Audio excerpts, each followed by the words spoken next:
యోహాను సువార్త 15వ అధ్యాయం. యోహాను సువార్త 15వ అధ్యాయము. మనం 3 భాగాలుగా విభజించాము. మొదటి 8 వచనాలు ఒక భాగము, దేవునితో ఉన్న సంబంధము. మొదటి భాగంలో యోహాను సువార్త 15వ అధ్యాయము మొదటి 8 వచనాలు ఒక భాగము, దేవుడితో ఉన్న సంబంధం. ద్రాక్షావల్లి నేను, తీగలు మీరు. రెండవది 9వ వచనం నుండి 17వ వచనం వరకు మరి ఒకరితో ఒకరికి ప్రేమ సంబంధం, ఒకరికి ఒకరు కలిగి ఉండవలసిన ప్రేమ. మూడవది 18 నుంచి 27 వచనాల వరకు లోకముతో ఉన్న సంబంధం.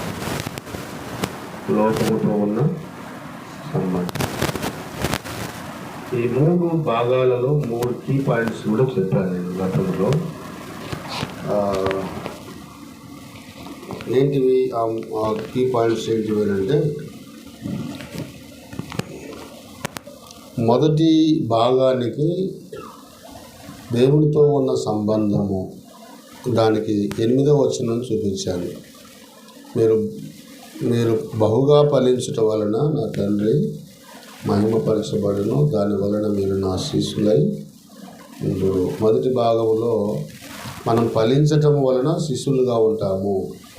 ద్రాక్షావల్లిలో మనం ఫలిస్తే ఏమవుతామంట?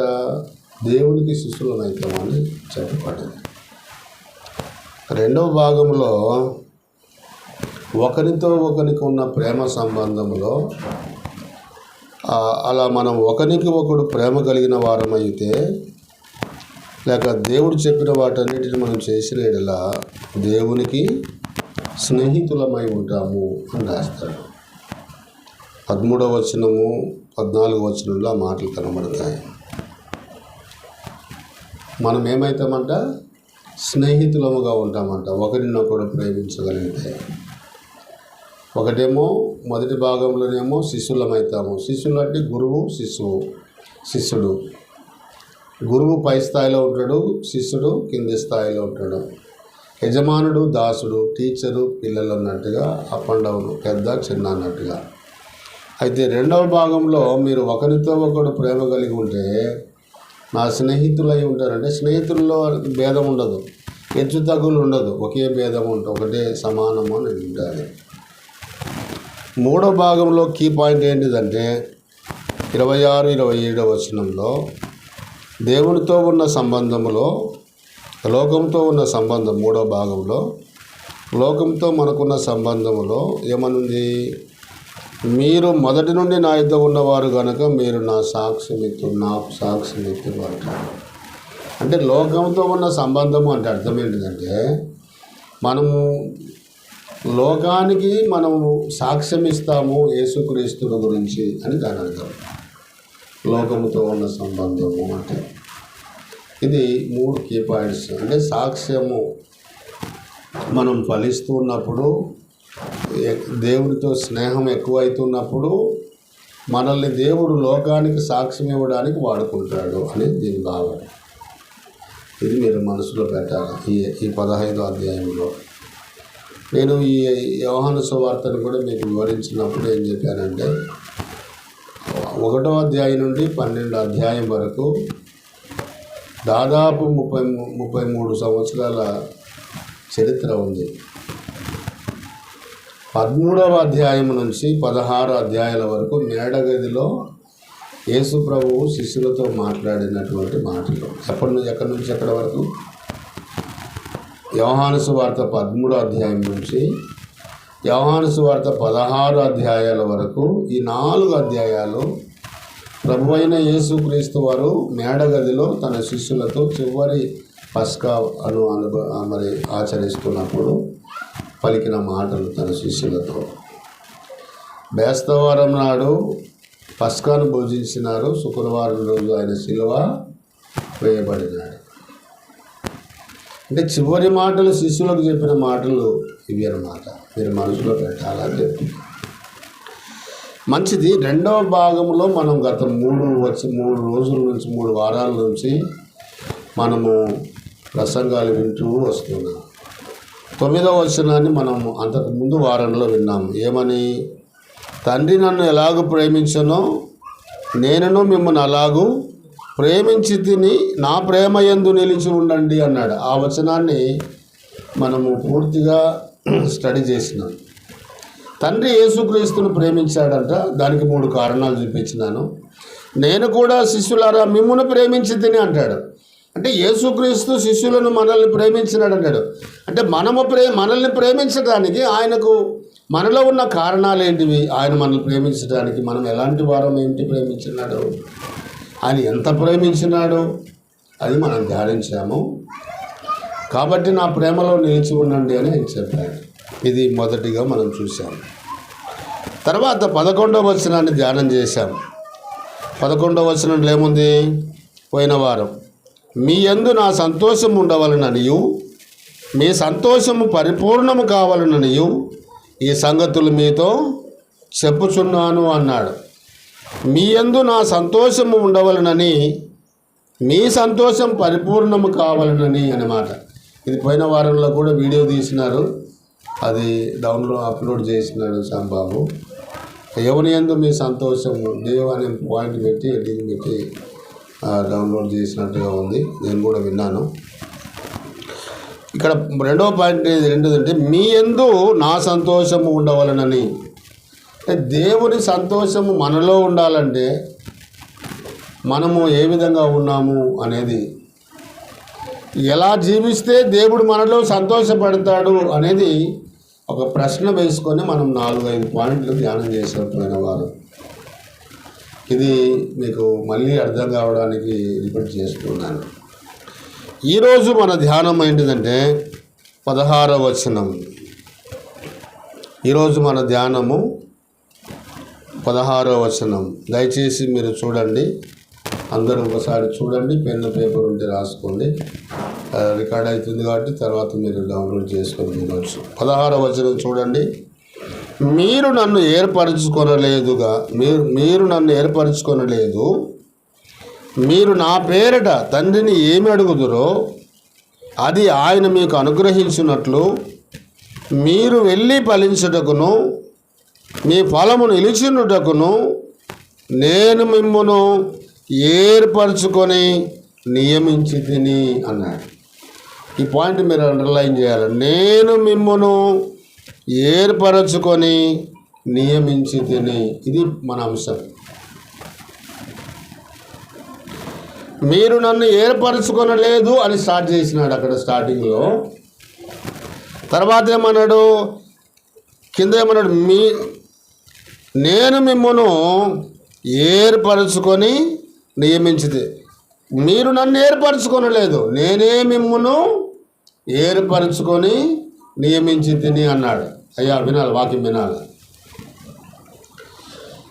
యోహాను సువార్తలో ఏమనుందంటే, యోహాను పత్రికలో ఏముందంటే 4వ అధ్యాయంలో మీరు నన్ను ప్రేమించలేదు కానీ నేనే మిమ్మల్ని ప్రేమించి అని అంటాడు.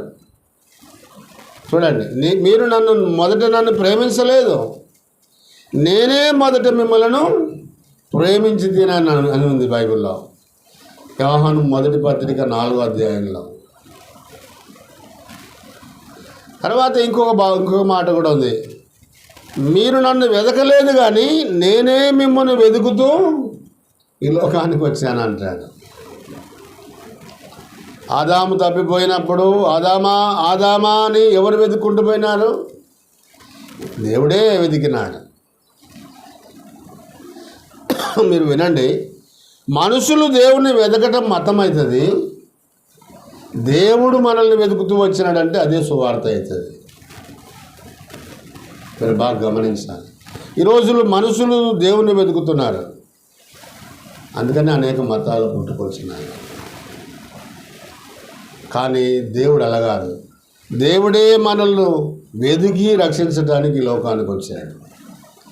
లోకాసు వార్త 19:10 ఆ మాట ఉంటుంది.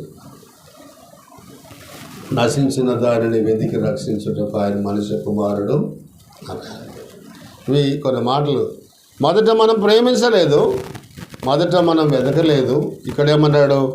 మీరు నన్ను ఏర్పరచుకొనలేదు, మీరు నన్ను ఏర్పరచుకొనలేదు, కానీ నేనే మిమ్మను ఏర్పరచుకొని నియమించి తిని అని అన్నాడు. ఎందుకు ఏర్పరచుకున్నాడంటే యేసు ప్రభు వారు మనల్ని, అక్కడ రాయబడింది ఏం రాయబడిందంటే మీరు ఫలించుటకును అన్నాడు. దేవుడు మనల్ని ఎందుకు ఏర్పరచుకున్నాడు అనేది ఇక్కడ ఈ భాగంలో, మీరు వెళ్ళి ఫలించుటకును మీ ఫలం నిలిచి ఉండుటకును నేను మిమ్మను ఏర్పరచుకుంటుని అని ఈ భాగంలో రాయబడింది.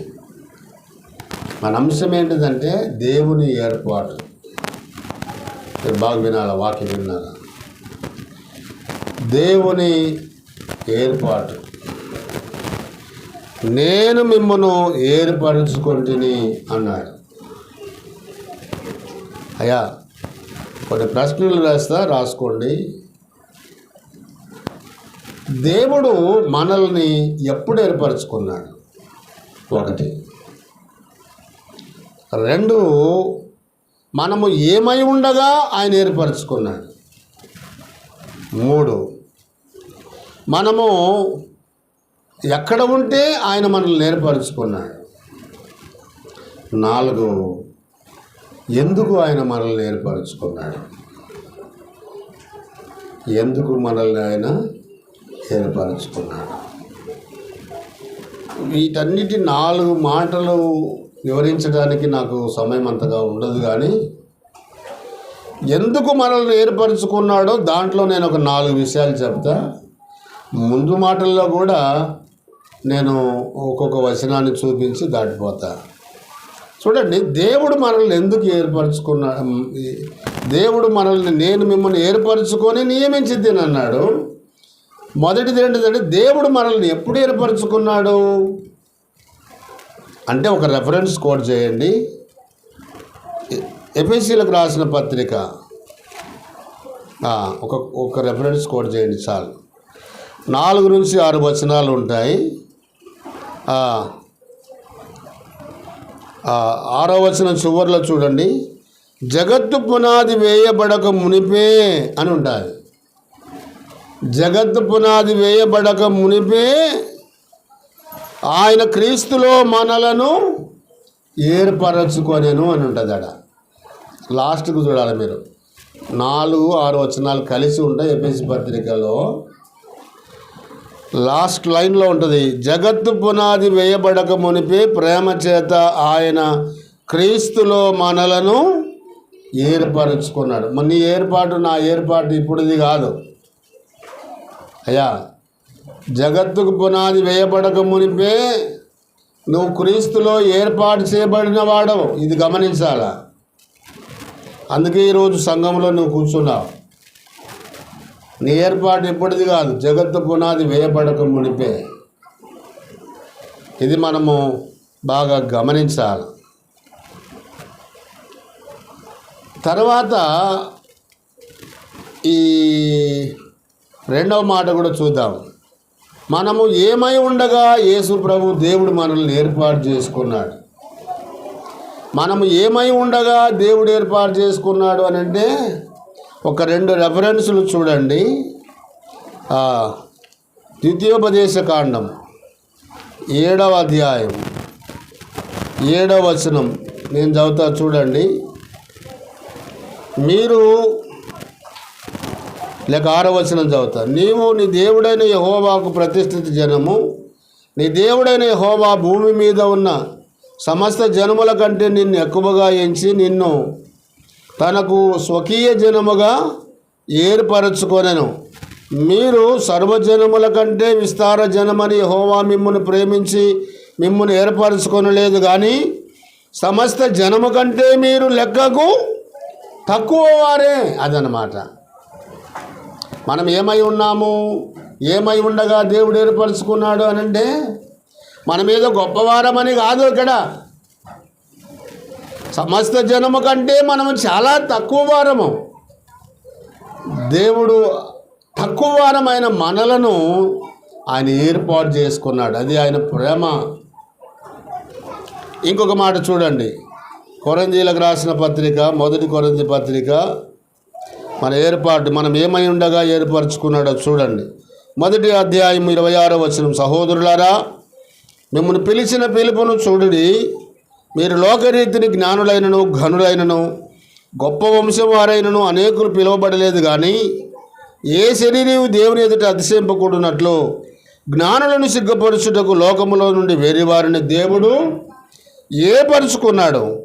బలవంతులైన వారిని సిగ్గుపరచుటకు లోకములో నుండి బలహీనులైన వారిని దేవుడు ఏర్పరచుకున్నాడు. ఎన్నికైన వారిని వ్యర్థము చేయుటకు లోకములో నీచులైన వారిని, తృణీకరింపబడిన వారి, ఎన్నిక లేని వారిని దేవుడు ఏర్పరచుకున్నాడు. ఇక్కడ మీరు బాగా గమనిస్తే మనం ఎలాంటి వారమై ఉండగా దేవుడు ఏర్పరచుకున్నాడో చూడండి. 3 పాయింట్లు క్లియర్గా చెప్పాడు ఇక్కడ. లోకములో నుండి వెర్రివారిని దేవుడు ఏర్పరచుకున్నాడు, లోకములో ఉన్న బలహీనులను దేవుడు ఏర్పరచుకున్నాడు, నీచులైన వారి, లోకములో ఉన్న నీచులైన వారిని, తృణీకరింపబడిన వారిని, ఎన్నిక లేని వారిని దేవుడు ఏర్పరచుకున్నాడు. మనం ఏమై ఉండగా దేవుడు ఏర్పరచుకున్నాడో మీరు గమనించాలి. వాస్తవంగా మనం ఎన్నిక లేని వారం, ఏర్పాట్లు లేని వారం, నీచులం, బలహీనులం. దేవుడు నిన్ను నన్ను ఏర్పరచుకున్నాడు. మనం ఏమై ఉండగా ఆయన మనల్ని ఏర్పరచుకున్నాడు. ఇది మీరు మనసులో పెట్టాలి. మూడవ పాయింట్ ఏంటిదంటే, ఎక్కడ నుండి మనల్ని దేవుడు ఏర్పరచుకున్నాడు. 3వ పాయింట్, ఎక్కడ నుండి దేవుడు మనల్ని ఏర్పరచుకున్నాడు. యోహాను సువార్త మన భాగంలో చూడండి, 15వ అధ్యాయం. ఎక్కడి నుండి మనల్ని ఆయన ఏర్పరచుకున్నాడు? 18వ వచనం లేక 19వ వచనం చూడండి. మీరు లోక సంబంధులైన యెడల లోకం తన వారిని స్నేహించును, అయితే మీరు లోక సంబంధులు కారు, నేను మిమ్మల్ని లోకములో నుండి ఏర్పరచుకొంటిని అన్నాడు. అయ్యా, ఎక్కడి నుండి దేవుడు మనల్ని ఏర్పరచుకున్నాడంట? లోకములో నుండి. లోకం అంటే 2 అర్థాలు ఉన్నాయి. లోకం అంటే 3 అర్థాలు ఉన్నాయిలేండి. ఒక అర్థం ఏంటిదంటే, లోకం అంటే ఈ పంచభూతాలు, ఆకాశము, భూమి, చెట్లు, సముద్రాలు, నక్షత్రాలు, వీటన్నిటిని కూడా లోకము అంటారు. తర్వాత పాప స్వభావం, పాపము, లోకము పాపముతో ఉంది కాబట్టి పాపాన్ని బట్టి కూడా లోకం అంటారు. ఇదని కాదు, కానీ మెయిన్ థింగ్ ఏంటంటే, లోకములో నుండి మిమ్మల్ని ఏర్పరచుకున్నానంటే, లోకం అంటే మనుషులు, లోకం అంటే జనులు. అందుకని యోహాను సువార్త 3:16 ఏమంటాడు? దేవుడు లోకమును అంటే అర్థం ఏంటిది? మానవులను దేవుడు ప్రేమించాడు. అంటే లోకములో నుండి మిమ్మల్ని ఏర్పరచుకుంటేనంటే దాని అర్థం ఏంటిదంటే, యోహాను పత్రికలో ఉంది, లోకములో ఉన్నదంతయు శరీరాశ, నేత్రాశ, జీవపు డంబము అన్నాడు. లోకము మనిషిని పాపానికి ప్రేరేపించేది. అంటే లోకములో పాపం ఉంది, లోకములో అపవాది ఉన్నాడు, లోకములో దుష్టులు ఉన్నారు, లోకములో పాపమేలుతుంది. ఆ లోకములో ఉన్న మానవులమైన మనల్ని దేవుడు ఏర్పరచుకున్నాడు. ఎక్కడి నుండి ఏర్పరచుకున్నాడంటే, లోకములో నుండి నేను మిమ్మను ఏర్పరచుకుంటుంది అన్నాడు.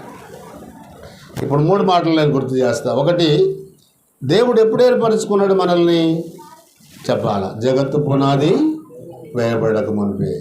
ఏమై ఉండగా ఏర్పరచుకున్నాడు మనల్ని? సమస్త జనముల కంటే మనల్ని, మనం తక్కువ వారమే, గొప్ప వారం కాదు, ఎక్కువ వారం కాదు, జ్ఞానులం కాదు. తర్వాత ఏమన్నాడు ఇక్కడ? తృణీకరించబడిన వారిని ఏర్పరచుకున్నాడు, బలహీనులైన వారిని ఏర్పరచుకున్నాడు, ఎన్నిక లేని వారిని ఆయన ఏర్పరచుకున్నాడు, నీచులైన వారిని ఏర్పరచుకున్నాడు. మన స్థాయి అది.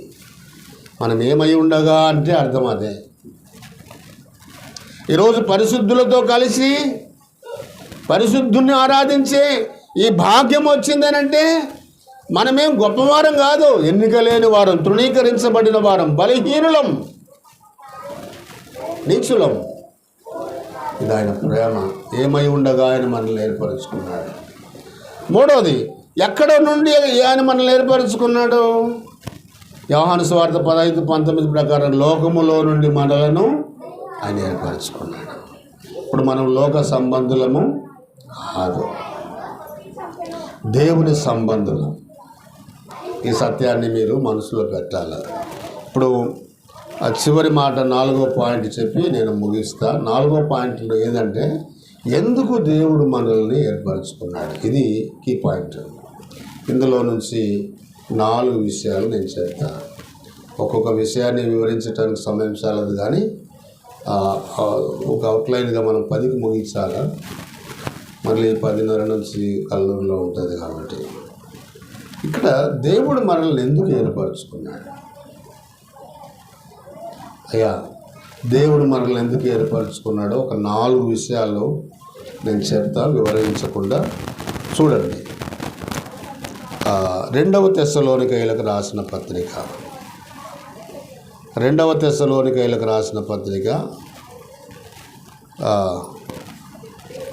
2వ అధ్యాయం 13వ వచనం. అపోస్తుడైన పౌలు తెస్సలోనికైలకు రాసిన 2వ పత్రిక 2:13. ప్రభువు వలన ప్రేమింపబడిన సహోదరులారా, ఆత్మ మిమ్మును పరిశుద్ధపరచుట వలనను మీరు సత్యమును నమ్ముట వలనను రక్షణ పొందుటకు దేవుడు ఆది నుండి మిమ్మును ఏర్పరచుకొనెను అన్నాడు. ఇక్కడ 3 పాయింట్లు ఉన్నాయి, కానీ ఒక పాయింట్ మనకు అవసరము. ఏంటిదంటే దేవుడు ఆది నుండి మిమ్మును ఎందుకు ఏర్పరచుకున్నాడంట? రక్షణ పొందుటకు దేవుడు ఆది నుండి మిమ్మును ఏర్పరచుకున్నాడు అన్నాడు. ఈ పాయింట్ క్లియర్గా చూడండి. ఏర్పరచబడుట అనేది అంశం. ప్రతిదానికి అదే పాయింట్ ఉంటుంది. ఒక పాయింట్ చెప్పి ఎక్కడెక్కడో చిల్లపల్లంగా చెప్పడం అనేది అది బైబిల్ బోధన పద్ధతి కాదు. మనం ఏదైతే మాట్లాడుతామో అంశం దాని మీదనే ఉంటుంది నడిపింపు అంతా. దేవుడు మనల్ని ఎందుకు ఏర్పరచుకున్నాడనంటే రక్షణ పొందుటకు దేవుడు ఆది నుండి మిమ్మును ఏర్పరచుకొనెను. ఈట సువార్త చెప్పాలి. నేను ఈ వచనం మీదనే సువార్త చెప్పి రక్షణలోకి నడిపించవచ్చు అందరినీ. ఆల్రెడీ మనంతా రక్షించబడినాం కాబట్టి ఇది ఒక రాసుకోండి. మనకు అంశంలో ఒక భాగం కాబట్టి. దేవుడు ఎందుకు మనల్ని ఏర్పరచుకున్నాడనంటే మనం రక్షణ పొందటానికి. రక్షణ అనే పదము చాలా శ్రేష్టమైన పదం.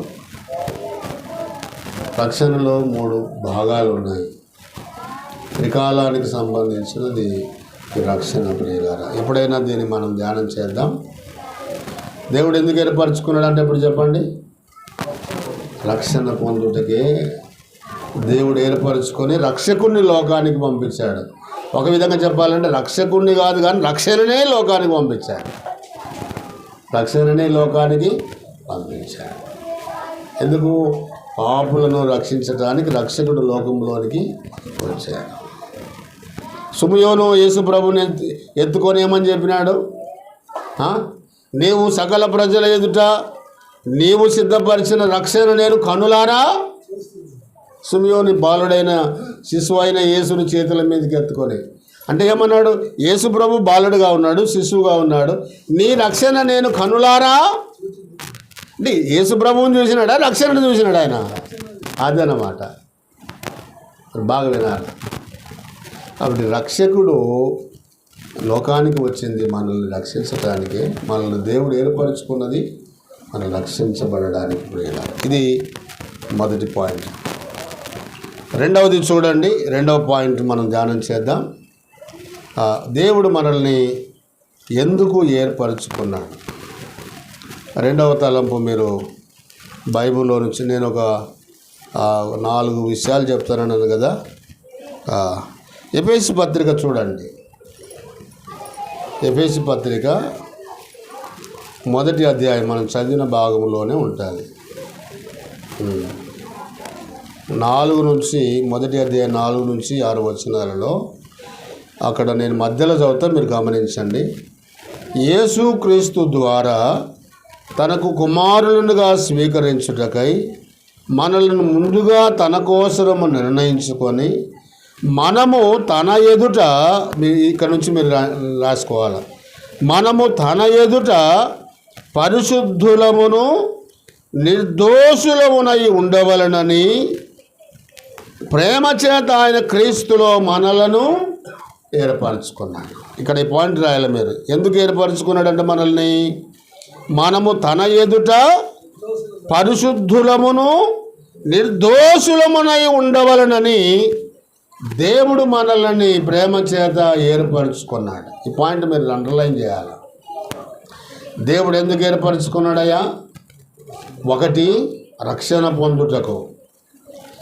రక్షించబడిన తర్వాత ఎందుకు దేవుడు ఏర్పరచుకున్నాడు అంటే, మనము పరిశుద్ధులమును నిర్దోషులమై ఉండవలనని ఆయన మనల్ని ప్రేమ చేత క్రీస్తులో ఏర్పరచుకున్నాడు.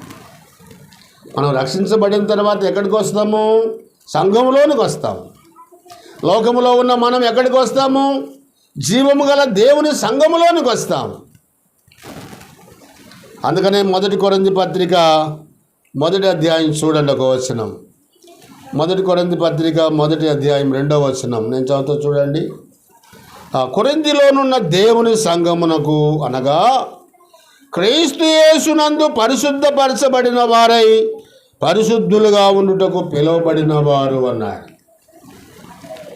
మనము యేసుక్రీస్తు రక్తము ద్వారా పరిశుద్ధపరచబడిన వారం. సంఘం అంటే అర్థం ఏంటిది? పరిశుద్ధులు అని అర్థం. ప్రియులారా, సంఘం అంటే పరిశుద్ధులు. దానికి ఇంకొక అర్థం ఏంటిదంటే ప్రత్యేకింపబడిన వారు, పరిశుద్ధులుగా ఉండుటకు పిలువబడిన వారు.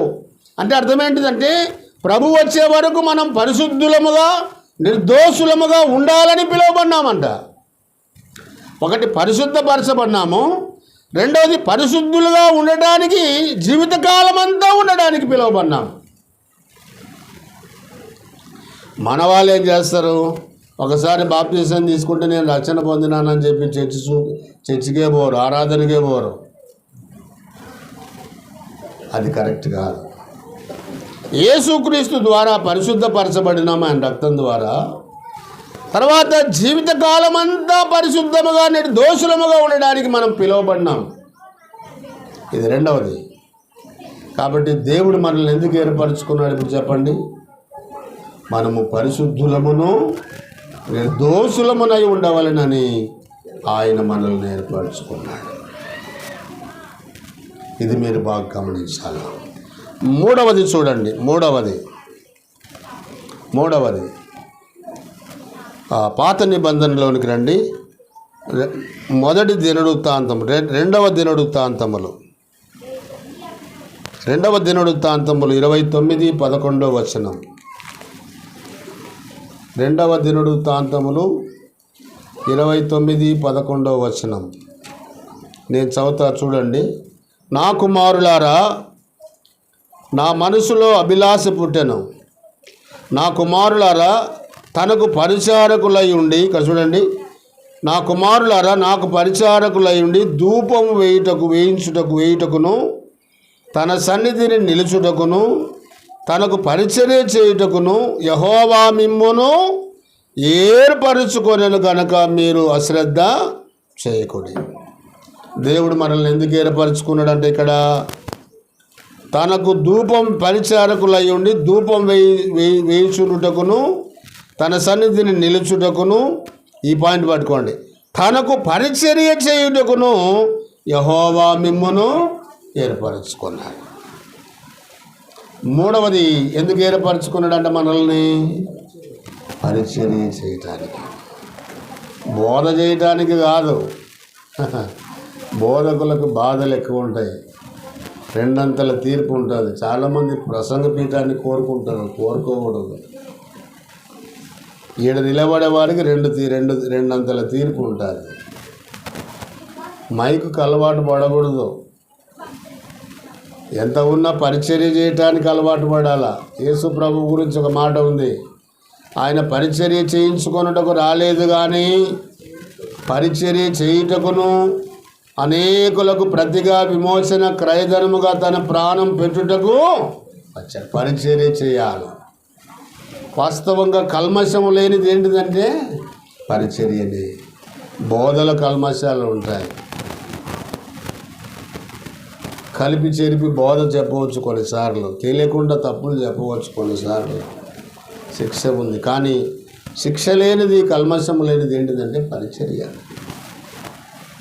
అందుకనే భక్సింగ్ గారు సంఘానికి ఎక్కువ నేర్పించింది ఏంటిదంటే పరిచర్యని. కలెక్టర్లు లెట్రిన్ అడుగుతారు, చాపలేస్తారు, భోజనాలు పెడతారు, నీళ్లు పోస్తారు, చెప్పుల స్టాండ్ కాడ కాళ్ళు ఉంటారు. వాళ్ళు ఆఫీసర్లకు డ్యూటీ వేస్తే ఇంకా వాళ్ళు ఖచ్చితంగా చేయాల్సిందే.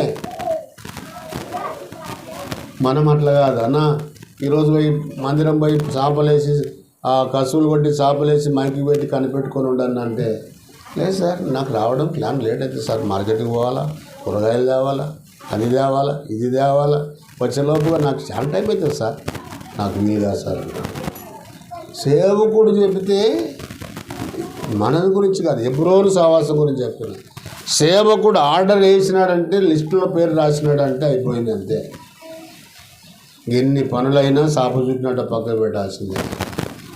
సేవకుడు మాటకు లోపడాలి, అదే విధేయత. ఈ రోజులు అందరూ అగ్రపీఠాలు కోరుకుంటారు, కానీ పరిచర్యను ఎవరు కోరుకోరు. నిజంగా మనము క్రీస్తులో తగ్గించబడిన వారం అని అనుకుంటే ఖచ్చితంగా మనం తగ్గించుకోవాలి, పరిచర్య చేయాలి. ఆయన పరిచర్య ఎట్లా చేసినాడో నేను 2 పాయింట్లు చెబుతున్నాను, నేను మీకు మీరు వినాలి. ఒకటి, ఆయన ప్రభు అంటే సంపూర్ణ అధికారం గలవాడు. ఎక్కడెక్కడ అధికారం గలవాడు? పరలోకమందును, భూమి మీదను, సమస్తము పాతాళలోకమందును ఆయన అధికారం కలిగినవాడు. అంత అధికారము కలిగిన వాడు ఏం చేసినాడు తెలుసా? నడుముకు తువాలు కట్టుకొని, పల్లెము తీసుకొని, నీళ్లు పోసుకొని శిష్యుల పాదాలు కడుక్కుంటూ వచ్చినాడు, పరిచర్య చేసినాడు. చూసినారా మీరు? మనకు కొంచెం వాక్యం తెలిసిన, కొంచెం ప్రార్థన తెలిసిన, కొంచెం పాట పాడడానికి వచ్చిన, కొంచెం సంఘానికి సహాయం చేసిన, మనల్ని మించినోడు ఎవరు రాకూడదు, మనకంటే ఎవరు కూడా ఇచ్చుకోకూడదు.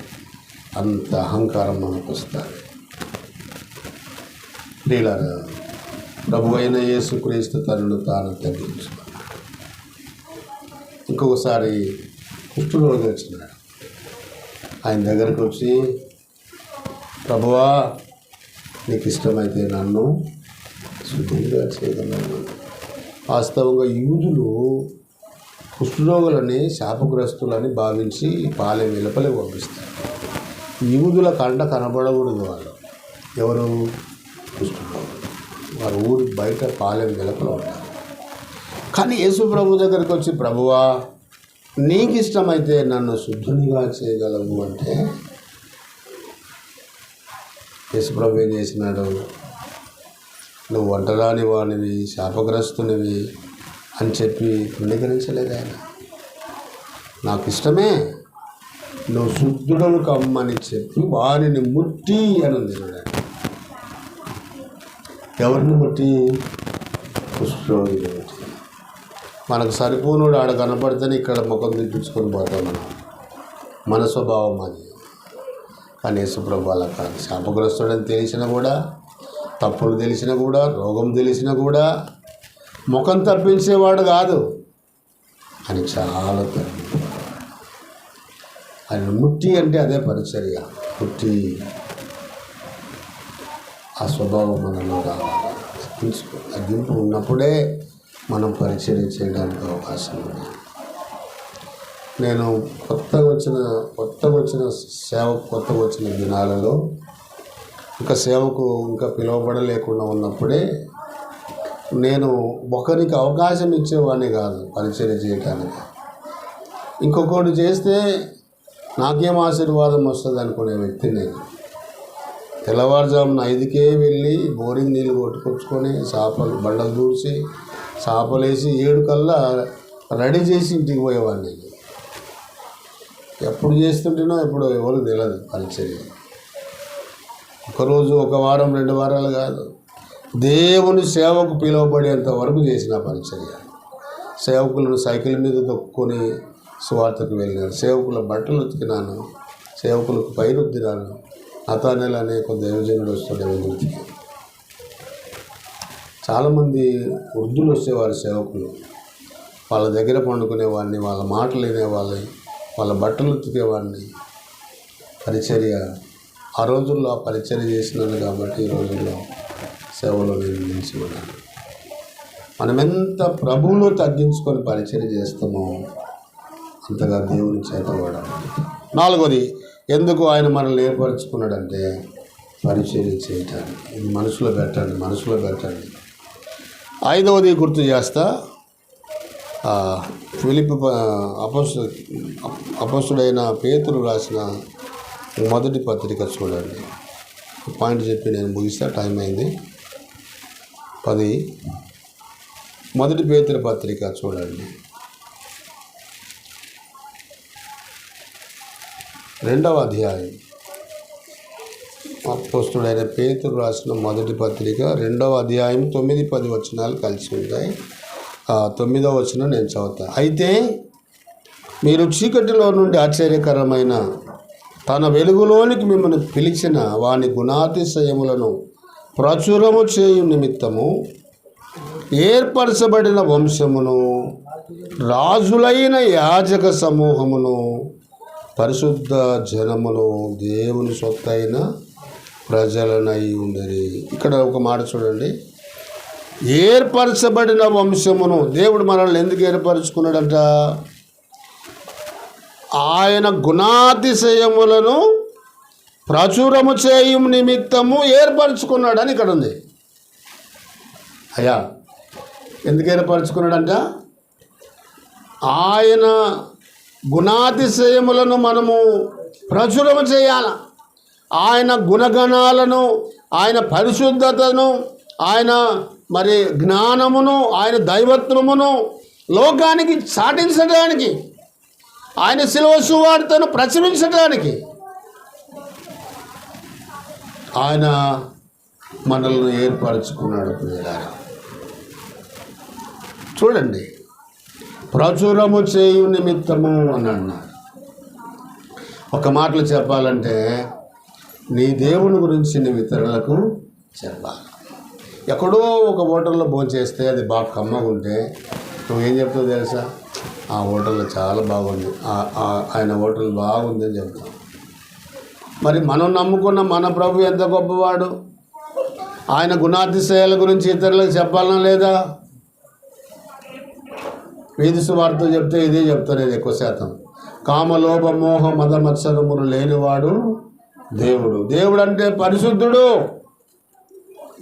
దేవుడు వెలుగై ఉన్నాడు, ఆయనలో చీకటి లేదు. ఆయన మహాపరిశుద్ధుడు,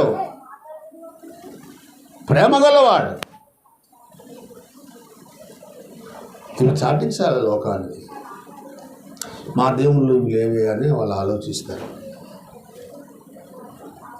యేసు ప్రభుని గురించి ప్రకటించాలి, ఆయన దైవత్వాన్ని గురించి మనం చెప్పాలి. ఇది 4వది. చివరిగా ఒక మాట చెప్పి ముగిస్తా. లూకాసు వార్త 18వ అధ్యాయం. ఇది కూడా రాసుకోండి. 18వ అధ్యాయము లూకాసు వార్త 18:7 వచనం. అయ్యా, లూకాసు వార్త 18:7. దేవుడు తాను ఏర్పరచుకొనిన వారు దివారాత్రులు తన గురించి మొరపెట్టుకొనుచుండగా వారికి న్యాయము తీర్చడా అని రాయబడింది. దేవుడు ఎందుకు ఏర్పరచుకున్నాడు? ఇక్కడ 5వ పాయింట్ చెప్తున్నాను. దేవుడు తాను ఏర్పరచుకొనిన వారు దివారాత్రులు తన గురించి మొరపెట్టుకొనుచుండగా అని రాయబడింది. అంటే దేవుడు ఎందుకు ఏర్పరచుకున్నాడంటే మనము ప్రార్థన చేయటానికి, దివారాత్రులు ప్రార్థించడానికి దేవుడు మనల్ని ఏర్పరచుకున్నాడు. దేవుడు తాను ఏర్పరచుకొనిన వారు అని రాయబడింది. చూడండి, దేవుడు తాను ఏర్పరచుకున్న వారు దివారాత్రులు ఏం చేయాలంట? ప్రార్థన చేస్తే వారికి న్యాయం తీర్చడా అంటే వారికి త్వరగా న్యాయం తీరుస్తాడు. ఒక విధవరాల గురించి చెప్తూ వచ్చినాడు అక్కడ. ఆ విధవరాలు మాటి మాటికి సిగ్గుమాలి నాకు నా ప్రతిపాదికి న్యాయం తీర్చుమని అన్యాయస్తుడైన కఠినుడైన మనుషునితో ఆమె ప్రతిరోజు ఉదయం సాయంత్రం వెళ్ళి ఇంటికాడికి వెళ్ళి మాటికి వెళ్ళి నాకు న్యాయం తీర్చయ్యా అని అడుగుతున్నాడు. ఒకానొక రోజున ఆ కఠినుడు అన్యాయస్తుడు మనుషులను దేవుని లక్ష్య పెట్టినవాడు ఈమెకి న్యాయం తీర్చాలనుకున్నాడంట. మరి దేవుడు ఏర్పరచుకున్నవారు తాను ఏర్పరచుకున్నవారు దివారాత్రులు తన గురించి మొదలుపెట్టుకుంటే వారికి న్యాయం తీర్చడా అని రాయబడ్డాడు. మీరు చూడండి, ప్రార్థనను నిర్లక్ష్యం చేయకూడదు.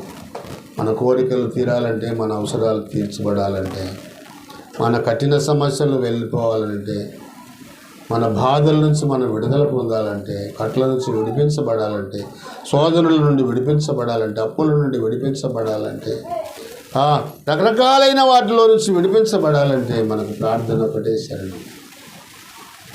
ప్రార్థించకుండా ఒక వ్యక్తి ఉన్నాడంటే ఆ వ్యక్తి రక్షణ పొందలేడు అని అర్థం. రక్షించబడినాడు అనడానికి ఆధారం ఏంటిదంటే ప్రార్థననే. తిరిగి జన్మించిన వ్యక్తి ప్రార్థించకుండా ఉండలేడు. ఒకవేళ ప్రార్థించటం లేదు, ప్రార్థనా జీవితం ఆగిపోయిందంటే నీ రక్షణ అది అనుమానం ఏర్పడుతుంది. కాబట్టి ప్రార్థన ఏర్పరచబడిన వారు ప్రార్థన చేయాలి. ఇప్పుడు చెప్పండి, దేవుడు మనల్ని ఎందుకు ఏర్పరచుకున్నాడు? ఒకటి, రక్షణ పొందటానికి. దేవుడు మనల్ని ఎందుకు ఏర్పరచుకున్నాడయ్యా? రక్షణ పొందటానికి. రెండు, దేవుడు మనల్ని ఎందుకు ఏర్పరచుకున్నాడు? పరిశుద్ధులమును నిర్దోషులమునై ఉండవలనని దేవుడు మనల్ని ఏర్పరచుకున్నాడు. మూడు, దేవుడు మనల్ని ఎందుకు ఏర్పరచుకున్నాడు? తనకు పరిచారకులుగా ఉండటానికి ఆయన మనల్ని ఏర్పరచుకున్నాడు. నాలుగు, దేవుడు మనల్ని ఎందుకు ఏర్పరచుకున్నాడు? ఆయన గుణాతిశయములను, ఆయన గుణగణములను ప్రచురం చేయటానికి ఆయన మనల్ని ఏర్పరచబడిన వంశముగా చేసుకున్నాడు. ఐదు, దేవుడు మనల్ని ఎందుకు ఏర్పరచుకున్నాడు? దివారాత్రులు సమయం దొరికినప్పుడల్లా ఆయన దగ్గర కాలం గడపటానికి, ప్రార్థన చేయటానికి, ఆయనతో సహవాసం చేయటానికి దేవుడు మనల్ని ఏర్పరచుకున్నాడు. దేవుని ఏర్పాటు చాలా శ్రేష్టమైనది. దేవుని ఎన్నిక అనేది చాలా శ్రేష్టమైనది. ఈ విషయాలు మీరు మనసులో పెట్టాలి. ఒక సంఘ పెద్దగా కానీ, ఒక పరిచారకుడుగా కానీ, ఒక సేవకుడుగా కానీ దేవుని ఎన్నిక, దేవుని ఏర్పాట్లో ఉంటేనే అది కొనసాగుతుంది. మనంతరికి మనం దేవుడు ఏర్పరచుకోకుండా మనం ముందుకు వస్తే అది ఎక్కువ రోజులు నిలబడదు.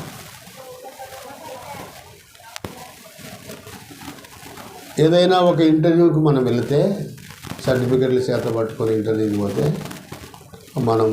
మనలో ఉన్న ఆ సర్టిఫికెట్లో ఉన్న అన్ని చూసి మనల్ని ఎన్నిక చేస్తాడు, లేక ఏర్పరచుకుంటాడు. పలానా ఉద్యోగానికి ఈయనని సెలెక్ట్ చేసినాము, ఎంపిక చేసినాము, ఎన్నిక చేసినాము, ఏర్పరచినాము అంటాము. ఒక కంపెనీలో మనల్ని ఏర్పరచుకున్నాక ఒక కంపెనీకి మనం ఎన్నిక అయిపోయిన తర్వాత, ఎన్నిక చేయబడిన తర్వాత, ఏర్పరచబడిన తర్వాత బాధ్యతలు ఉంటాయి. ఒక బాధ్యత నీకు అప్పగిస్తాడు ఎంపిక చేసుకున్నాక, ఏర్పరచుకున్నాక, లేక ఎన్నిక చేసుకున్నాక. ఆ బాధ్యత అది సంఘ పెద్ద బాధ్యతను కానివ్వండి, పరిచారకుని బాధ్యతనైనా కానివ్వండి, సేవకుని బాధ్యత. దేవుడు నిన్ను ఎంపిక చేసుకున్నాడంటే, దేవుడు నిన్ను ఏర్పరచుకున్నాడంటే దానికి మనము ఖచ్చితంగా న్యాయం చేయాల్సిన బాధ్యత మన మీద ఆధారపడి ఉండాలి.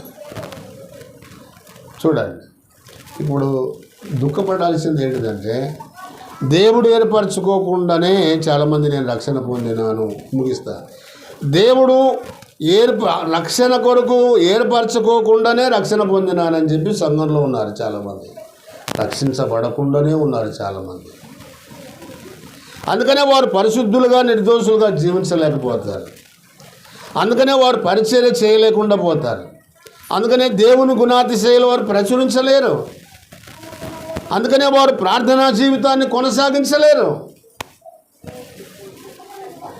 దేవుడు ఎవరినైతే ఏర్పరచుకుంటాడో, దేవుడు ఎవరినైతే ఎన్నిక చేసుకుంటాడో వాళ్ళు ఖచ్చితంగా తిరిగి జన్మించిన వారై ఉంటారు. తిరిగి జన్మించిన వ్యక్తులే పరిశుద్ధంగాను, పరిచారకులుగాను, పరిశుద్ధులుగాను, ప్రార్థనాపరులుగాను సువార్త ప్రచురం చేసే బిడ్డలుగాను ఖచ్చితంగా సంఘములో ఏర్పరచుకున్న యజమానిని ఎంపిక చేసుకున్న యజమానికి నమ్మకంగా బ్రతుకుతాడు. ఇది వాస్తవ సత్యం. ఒకరు వద్దన్నా ఒకరు కాదన్నా పరిచర్య ఆగిపోరు, నిలబడిపోరు. ఖచ్చితంగా పరిచర్య జరిగిస్తూనే వెళ్తారు, పరిశుద్ధతను కాపాడుకుంటూనే ఉంటారు, రక్షణలో కొనసాగుతూనే ఉంటారు. చూడండి, కాబట్టి దేవుని ఏర్పాటు ఎంత గొప్పదో ముగిస్తే అయిపోయింది. ఏంటంటే మనం 15వ అధ్యాయం 16వ వచనం చదువుకున్నాం. మీరు నన్ను ఏర్పరచుకొనలేదు, నేనే మిమ్మల్ని ఏర్పరచుకొని నియమించి తిని అన్నాడు.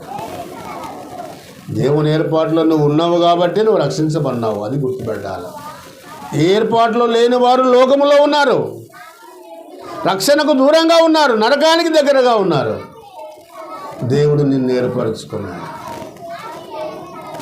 చూడండి, ఎందుకు ఏర్పరచుకున్నాడు అంటే ఒక 5 కారణాలు చెప్పాను నేను. 5 కారణాలు మన మనసులో నాటుకొని పోవాలి.